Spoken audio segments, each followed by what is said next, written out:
Good morning, guys. For you with the Mercury 150 stroke, that's the reason why this thing doesn't go up. Anyway, we went to Venice a few days ago. Got the boat into the dock, load the boat. I realized I couldn't raise this baby up, so look like it's dry or no fruit whatsoever. We're gonna find out. So I took this out. I realized there's no rubber seal here at all. That's a little odd. Alright, and it looks like it's dry, no oil in there at all. So this is what we're gonna need, guys, to pump it in there. But we're gonna need some seal.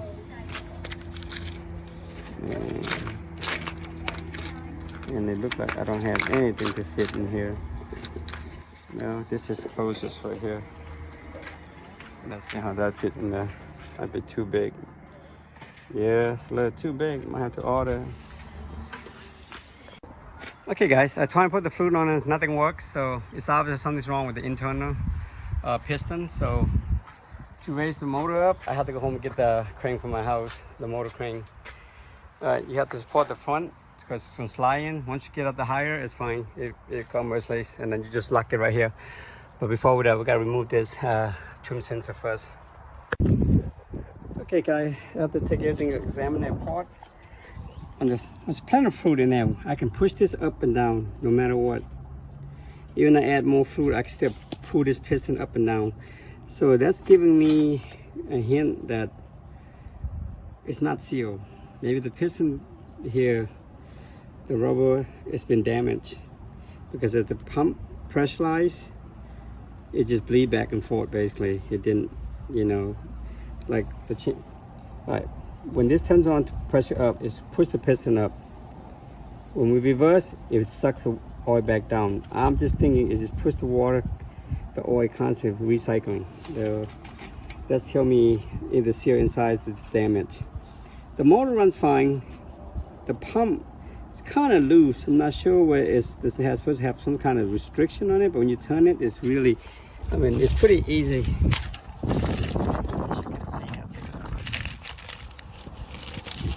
This is the pump itself, basically. It's pretty loose. I mean, you know, not sure whether the manufacturer is supposed to have some kind of tension to it or not. But since I have an old one at home, I'm gonna go look at it. We're just gonna absorb everything, see anything damaged. But from the looks of it, I mean, it looks nice and clean. Perhaps I just throw a little air pressure in there, so nothing cocked up, or some particle. You know, we'll see how it goes. But my theories lead to one thing: is that the main seal here is damaged. But I gotta go home since the boat is to my in-law. I'm gonna make some kind of tool to turn this off. Hi guys. Okay guys, I don't have a special tool to take this thing out, so I just get a L-shaped bolt and weld 2 screws on it, and it works just fine. Look at that. As you can see, turn it. It's turning. All right, maybe I put on the floor, will be better. Like so. Just like this.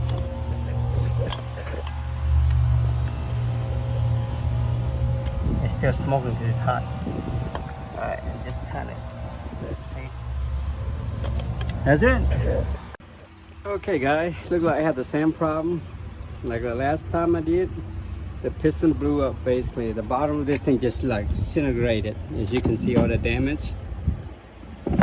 I wonder what's causing this. Anybody have any idea? And the part of the piston still stuck in there.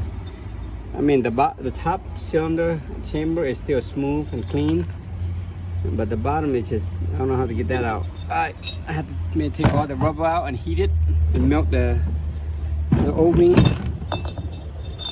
and get it out somehow. Alright, hopefully I can rebuild this, but let's see how much the part is. I got to use $300 somewhere in Mississippi. Okay guys, I try to fix it to rebuild this thing, but it's so hard to get the damaged bottom, the piston that come out. Right. Let me explain to you why this situation here. We constantly having this problem. I think I understand how the engineer designed this thing. That bottom valve is basically compressed in with this one. See, it's compressed into the bottom of this one. But the thing is, with the spring and the pin goes in there, well, basically the bearing goes in first, and then the spring and then the pin goes in there. That created like a tension to hold it in. But when the thing bounces up and down so much, it somehow comes out and causes a problem. Alright, good morning my YouTube fans. Alright, so I can't fix the trim, so I have to order one on Facebook. I bought from this guy before. It's out of Mobile, Alabama. So it's about 3.5-hour drive. So it's 5:25 right now. I'm heading out, trying to get there at 8 o'clock in the open, so I can come home and go to work by 11:30. Alright, the story is I can't fix it, okay? I mean, it can be fixed, but it's gonna be a lot of work. The piston, the valve came out. It's basically damaged the whole thing, you know. If you buy the piston rod, the assembling, it's about $470 something. And this guy is selling for $650, and I negotiate down to $500. And I asked him, since I bought the last one from him, you know, last year, it's out of warranty, you know, it's used in a way. So I asked him, you can do it for me for $400. He agreed.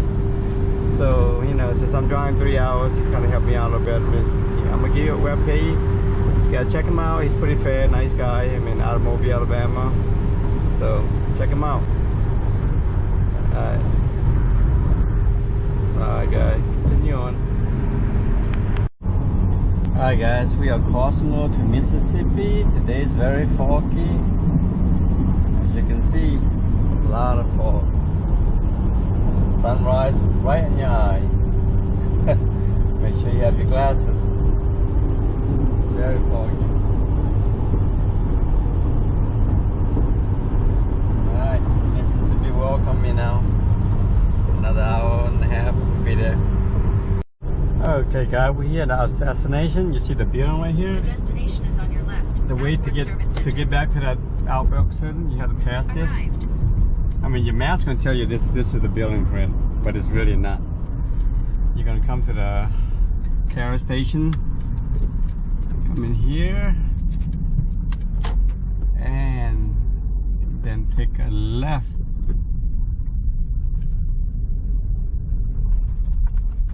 I forgot, I'm not sure which one is it. I think it's this one.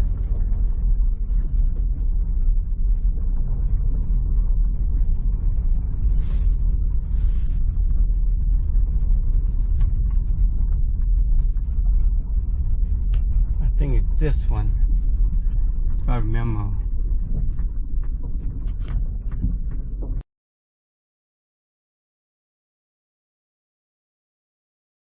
Alright guys, just pick it up today. So this is my second set. So don't know what's going on. Like I asked the guy there, I mean he's professional, you know, they do that for a living. I asked him why the plate keep coming off. He said it was supposed to be designed to handle that abuse no matter what, but I guess manufacturer, like I said, that's why Mercury design just bad. The lower plate didn't have any kind of screw.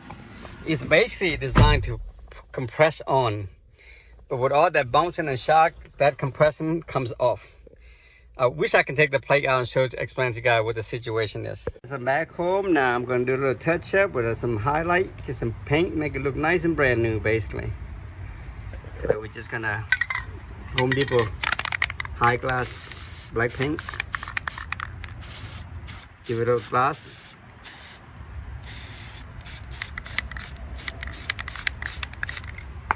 Old one's over there, so. Alright guys, my camera sounds blurry. To push this rod through all the way here, we're gonna need something to hit this part in. And to fake the heart, we need 2 people, and I'm by myself today. Alright, let's see how I'm gonna do this.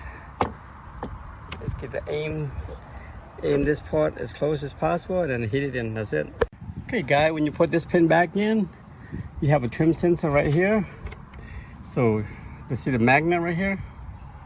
This got to go on this side, okay? So that when the trim goes up and down, that magnetic turn, that will create some kind of magnetic field between this and tell the motor, the computer, that either the motor down or on up. Alright, so we got to load this one now to get this baby lined up. Then I need some help. Okay guys, I got no help, so I gotta do what I can by myself.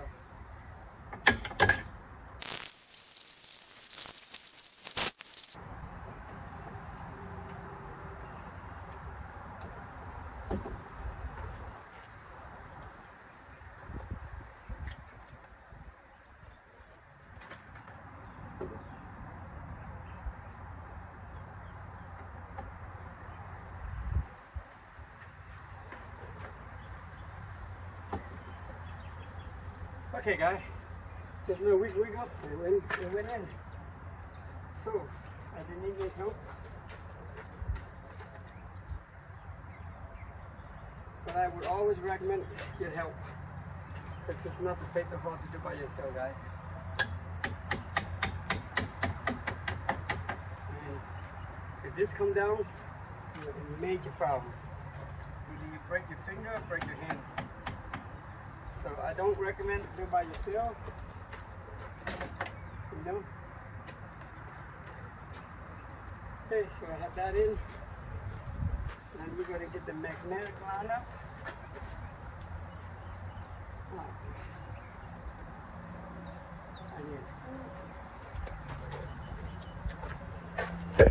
Okay, our next step is to get that hose in there lined up with this, so we put the bolt in.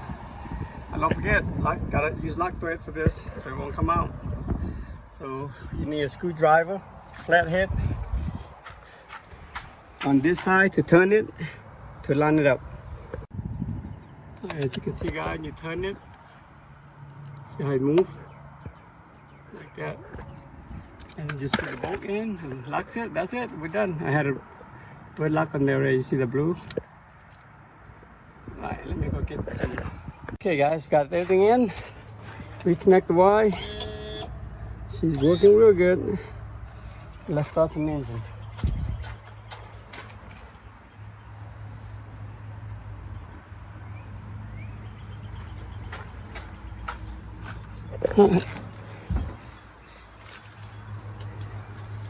Hi, as you can see, I had a push start system.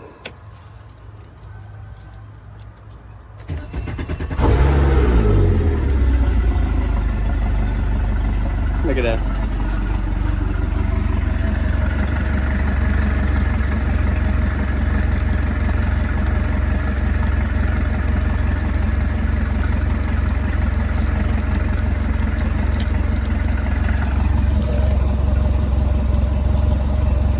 Okay.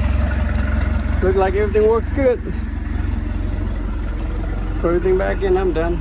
My push start turn up is pretty easy. Either turn that one up or press this. Two-way system, baby. Gotta love it. Push start. All right.